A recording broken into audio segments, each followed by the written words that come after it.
Hi guys, welcome back to W civil examination channel. और आज हम करने वाले हैं डिस्पोजल ऑफ गुड्स का पार्ट 3। ये manual of procurement of goods से लिया गया है। यहाँ पर एमसीक्यूज को करेंगे और एमसीक्यूज के जरिए हम बहुत सारे टॉपिक्स को जानेंगे जो कि आपके एग्जामिनेशन में इंपॉर्टेंट हो सकते हैं।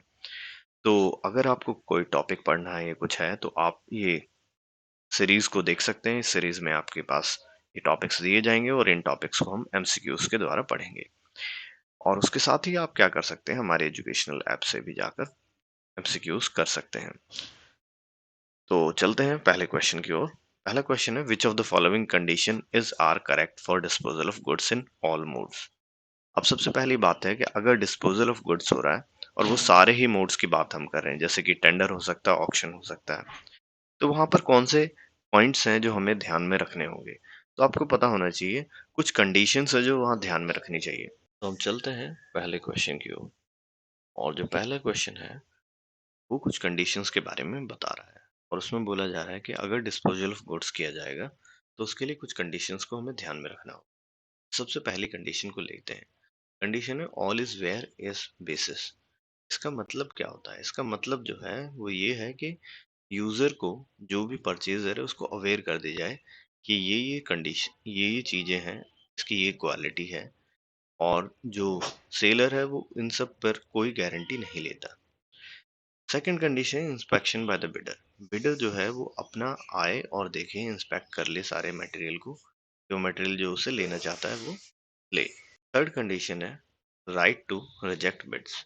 यानी कि जो बिड करवा रहे हैं वो लोग क्या कर सकते हैं, टेंडर करवाने वाली एंटिटी के पास राइट है, वो कभी भी इसको रिजेक्ट कर सकता है। तीसरा ये है एक्साइड चौथा है एक्साइड ड्यूटी के बारे में। और वो एक्साइड ड्यूटी और टैक्सेस के बारे में ये बताया गया है कि जब भी परचेज की जाएगी उस समय जो वैल्यू होगी उसके अकॉर्डिंग एक्साइज ड्यूटी और टैक्सेस देने होंगे परचेजर को। तो ये चार ऑप्शंस आपके सामने, चार कंडीशंस दी गई थी। आपको पता होना चाहिए कि चारों ही कंडीशंस जो हैं वो बिड्स के टाइम में पहले से हमें पता होनी चाहिए। तो ये सारी कंडीशंस एप्लीकेबल होंगी जब भी डिस्पोजल होगा। तो इसका मतलब ये है कि अगर हम यहाँ पर देखें तो जो हमारा क्वेश्चंस जहाँ पर दिए हुए हैं, यानी कि 1 और 2 ये भी सही हो सकता है क्योंकि ये सही करेक्ट है। 2 और 3 ये भी सर करेक्ट है। 3 और 4 करेक्ट है क्योंकि सारे ही करेक्ट है। तो जो आंसर लगाएंगे वो हमारा होगा डी।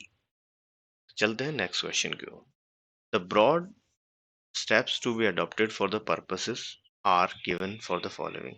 मतलब ये बोला गया है कि अगर मान लीजिए कि आपने डिस्पोजल करना है तो उस डिस्पोजल के टाइम पर आपको कौन से ब्रॉड चीजें लगानी होंगी, उसके बेसिस पे आपको ये काम करना होगा।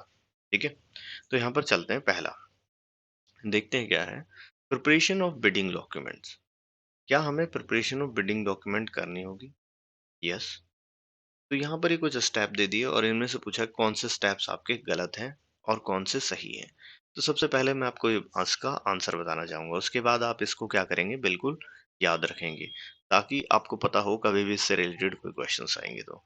पहला ऑप्शन गलत है, दूसरा भी गलत है और तीसरा भी गलत है। आंसर सिर्फ 4, all are correct the answer. ठीक है, कौन से इनकरेक्ट है? तो कुछ नहीं, all are correct is the right answer. अब इसमें से क्या होता है कि जब भी ऐसा होगा तो बिडिंग का एक डॉक्यूमेंट प्रिपेयर किया जाएगा और टेंडर का इनविटेशन लिया जाएगा। फिर बिड को ओपन किया जाएगा। फिर एनालिसिस करेंगे बिड्स जो आई हैं और उसमें से हाईएस्ट रिस्पांस वाले को सेलेक्ट किया जाएगा। फिर उसकी कलेक्टिव सेल वैल्यू को बिडर को बताया जाएगा और इशू करा जाएगा sale release order to selected bidder. उसके बाद release of the sold surplus good to the selected. अब क्या करेंगे, गुड्स को रिलीज कर देंगे, रिटर्न कर देंगे बिड की सिक्योरिटी को अनसक्सेसफुल बिडर्स के लिए। और अगर कोई अदर स्पेशल कंडीशंस हैं तो उनको अप्लाई करेंगे।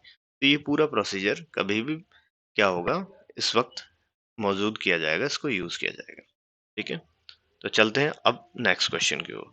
नेक्स्ट क्वेश्चन है, which of the following expect to be kept in view while disposing goods through advertised tender। अब अगर केस हमारा है एडवर्टाइज टेंडर का, एक हो सकता है ऑक्शन का भी, और ये है एडवर्टाइज टाइप का टेंडर।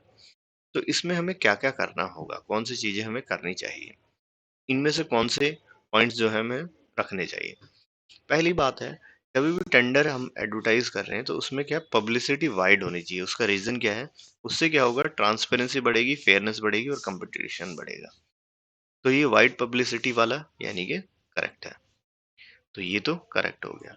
दूसरा है all required term and condition sale are to be incorporated in bidding document comprehensively. यानी कि जितनी भी टर्म एंड कंडीशन है वो बिडिंग डॉक्यूमेंट में डाल दी जाए, ताकि सबको आराम से पता चल जाए कि क्या क्या कंडीशंस हैं, क्या क्या हमें रिक्वायरमेंट्स चाहिए। साथ ही में ईएमडी, ईएमडी क्या होता है? एक वैल्यू ऑफ मनी है जो 5% ली जाती है। किसी भी जो सेल्स गुड है उसकी एक वैल्यू देखी जाती है और उसका 5% जो होगा सभी बिडर से लिया जाता है। ऐसा क्यों लिया जाता है? मान लीजिए कोई बिडर सेलेक्ट हो जाता है और वो उसके बाद में मना करने लगता है कि मुझे नहीं चाहिए, और वो उसको बिड से विड्रॉ करने लगता है। तो ऐसे केस में क्या होगा कि बिड करवाने और इन सब का नुकसान होगा, तो उसकी भरपाई के लिए हमें क्या करना पड़ता है? ये ईएमडी 5% रखना पड़ता है। ठीक है। अब आगे चलते हैं। No late bid acceptance. अब जब भी बिडिंग की जाएगी तो उसकी एक स्पेसिफाइड डेट होगी कि इस डेट से पहले आपको देना है सब कुछ। अगर डेट के बाद में कुछ आया तो ऐसे बिड्स को हमें एक्सेप्ट नहीं करना होता है। तो ये सारे एस्पेक्ट हमें ध्यान रखने होंगे। यानी कि सारे के सारे ही करेक्ट हैं, तो ऑल फोर आर करेक्ट, ये आंसर होगा। चलेंगे क्वेश्चन नंबर 4 पर। When EMD deposit by bidder gets forfeited. Question ये है कि बिडर की जो ईएमडी है, यानी कि जो एक मनी डिपॉजिट की गई है, ठीक है, अर्नेस्ट मनी डिपॉजिट, जो वो जो है वो कब फॉरफिटेड होगा? तो अभी मैंने आपको पहले बताया था कि वो क्या करता है, विड्रॉ ये सारी चीजें करेगा तो ऐसा होगा। अब यहाँ पर कुछ कंडीशंस हैं, उनके अकॉर्डिंग आपको देखना है कि वो किन कंडीशंस पे फॉरफिटेड हो सकती है। ठीक है। जैसे कि एग्जाम्पल है यहाँ पर यूनिलेटरल विड्रॉ। मान लीजिए कि अगर कोई बिडर है और वो क्या करता है, यूनिलेटरली, यानी कि वो अकेला ही विड्रॉ कर लेता है। मान लीजिए कि जो बिडिंग करवाने वाले हैं उन्होंने कभी विड्रॉ नहीं किया, लेकिन जो बिडर है वो सिलेक्शन होने के बाद में विड्रॉ कर लेता है। ठीक है। अगर वो ऐसा करता है, ऐसा करने से उसका क्या होगा, जो बिडिंग करवा रहा है उसकी क्या होगी, उसका लॉस हो जाएगा। तो ऐसे केसेस से बचने के लिए हम क्या करते हैं, पहले टर्म एंड कंडीशंस दे देते हैं। और इन टर्म एंड कंडीशंस की वजह से क्या होगा कि हमेशा बिडिंग वाले को कभी भी प्रॉब्लम नहीं आएगी, ना ही बिडर्स को प्रॉब्लम आएगी। तो इन सब से बचने के लिए ऐसा किया जाता है। साथ ही में मान लीजिए कि जो ऑफर है उस ऑफर में वो कहता है नहीं नहीं ऐसा कुछ और चेंज कर दो, कुछ चेंजेस लाने की कोशिश करता है। ठीक है। तो ऐसे केसेस में क्या हो जाएगा, कभी भी बिडिंग जो होगी वो फोरफिटेड मानी जाएगी। ठीक है। और डेरोगेट्स फ्रॉम हिज ऑफर हो गया। तो यहाँ पर क्या हो गया कि वो मान लीजिए अपने सेट ऑफ रूल्स को तोड़ रहा है या एग्रीमेंट को, बिहेवियर को चेंज कर रहा है, मतलब इस टाइप का है। तो आपको पता होना चाहिए तीनों ही कंडीशंस के केस में फॉरफिटेड हो जाएगी बिडिंग। तो यहाँ पर इसका आंसर जो आएगा वो आएगा ऑप्शन नंबर 4। तो यहाँ से चलते हैं आगे। अब चलते हैं क्वेश्चन नंबर 5 पर।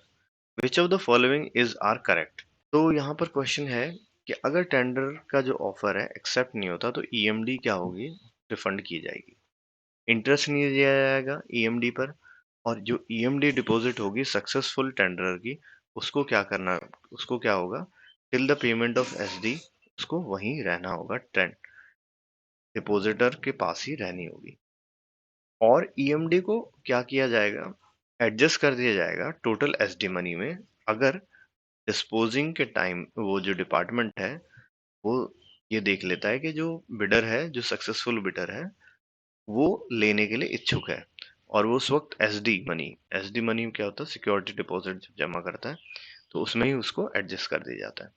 अब ये पूरा का पूरा केस ये है कि मान लीजिए एक बिडिंग हुई, उस बिडिंग के दौरान 10 लोग आए, उनमें से एक पर्सन को सेलेक्ट किया गया, वो सक्सेसफुल बिडर है। उसका अमाउंट जो था वैल्यू जैसी हमें चाहिए थी वैसी मिल गई। तो वो जो सक्सेसफुल बिडर है उसकी जो ईएमडी है वो अभी रिटर्न नहीं की जाएगी, लेकिन बाकी लोगों की ईएमडी को रिटर्न कर दिया जाएगा। लेकिन उनके ईएमडी के रिटर्न पे कोई भी इंटरेस्ट नहीं मिलेगा।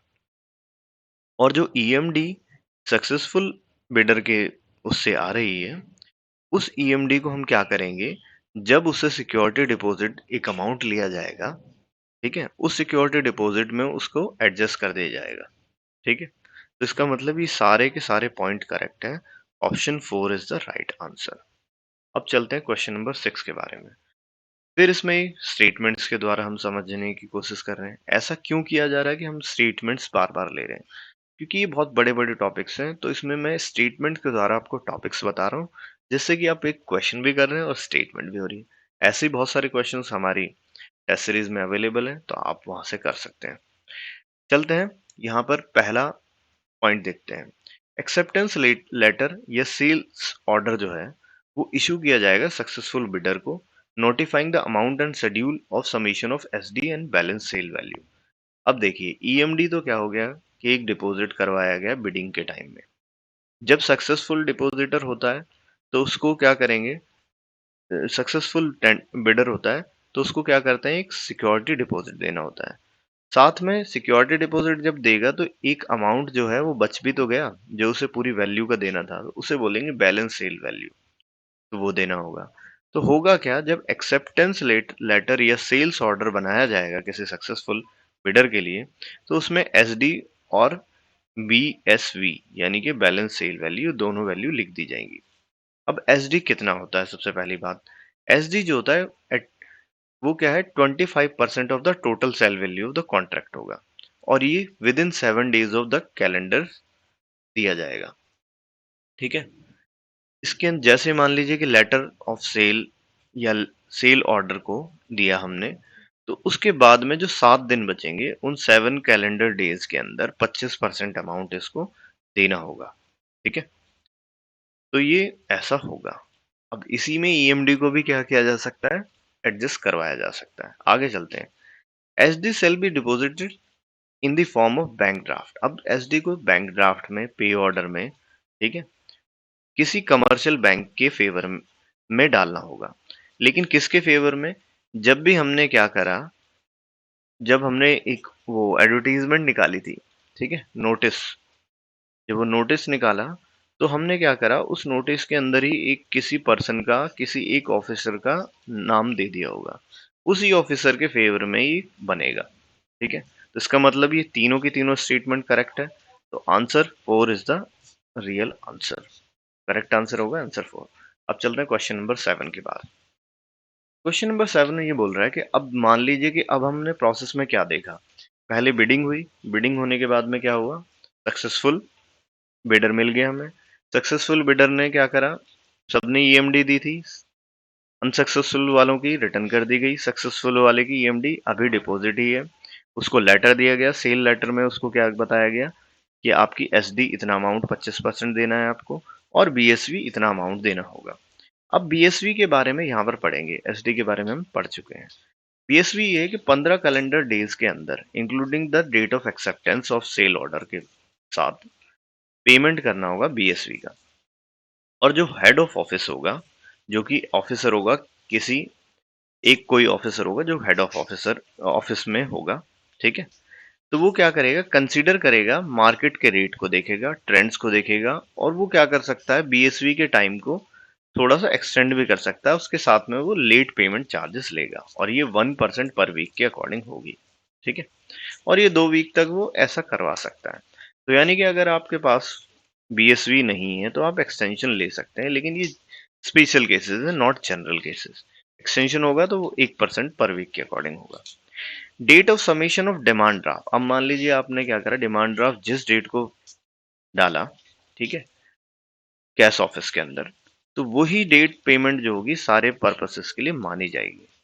ठीक है, वही उसी के अकॉर्डिंग आपका जो 15 डेज के अकॉर्डिंग वो कैलकुलेशन होगा। मान लीजिए कि आपने 15 डेज के अंदर ही आपने डाला आपका डिमांड ड्राफ्ट, तो वो 15 डेज के अंदर काउंट किया जाएगा। अगर मान लीजिए डेट ऑफ पेमेंट बाद में हुई, तो उसका मतलब 15 डेज के बाद है, तो उसके अकॉर्डिंग आपको पहले एक्सटेंशन लेने के बाद में उसको डिपॉजिट करवाना पड़ेगा। अब ये क्या होगा, नो इंटरेस्ट ऑन रिफंड। अगर मान लीजिए आपने ईडी तो दे ही रखा था, ईएमडी दे रखा था, अर्नेस्ट मनी सक्सेसफुल बिडर ने, उसके बाद में उसने क्या किया, एसडी भी जमा करवा दिया, एसडी अमाउंट, और उसके बाद में उसको एक बीएसवी भी जमा करवाना था।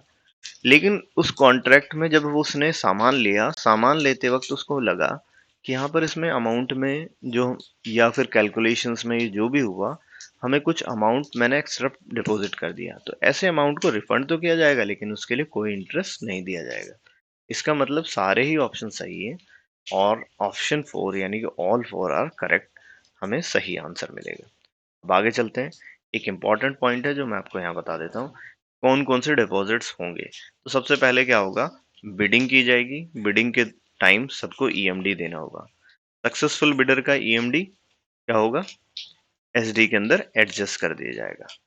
अब जो एसडी के अंदर एडजस्ट कर दिया गया और at the time of sale order SD और बीएसवी आपको बता दिया गया, ये तो आपको पता 25%, ये तो आपको पता 25% है, तो ये 25% है। बीएसवी जो है वो बाकी बचा अमाउंट है, ठीक है। 25% यहाँ चले गया तो 75% यहाँ बच गया, तो ये बीएसवी है। आपने बीएसवी भी दे दिया। फिर आप क्या करोगे, बीएसवी के बाद आप लोगे कैश रिसिप्ट। इस कैश रिसिप्ट लेने के बाद में आपका बनेगा डिलीवरी ऑर्डर, लेकिन डिलीवरी ऑर्डर के टाइम में आपको क्या करना होगा, कैश रिसिप्ट दिखाना होगा, फिर डिलीवरी आपको प्रोवाइड की जाएगी। तो इतना था ये पूरा का पूरा प्रोसेस। आपने ये सब कुछ जान लिया है, इस पे आप क्वेश्चंस कर सकते हैं। टेस्ट सीरीज को ज्वाइन कीजिए, वहां पर आपको डिफरेंट क्वेश्चंस मिलेंगे, ये अपनी प्रिपरेशन करते रहिए, ठीक है। तो till then bye bye, see you in the next video. हमारे टेलीग्राम चैनल को ज्वाइन कर लें और यूट्यूब चैनल को भी ज्वाइन कर सकते हैं।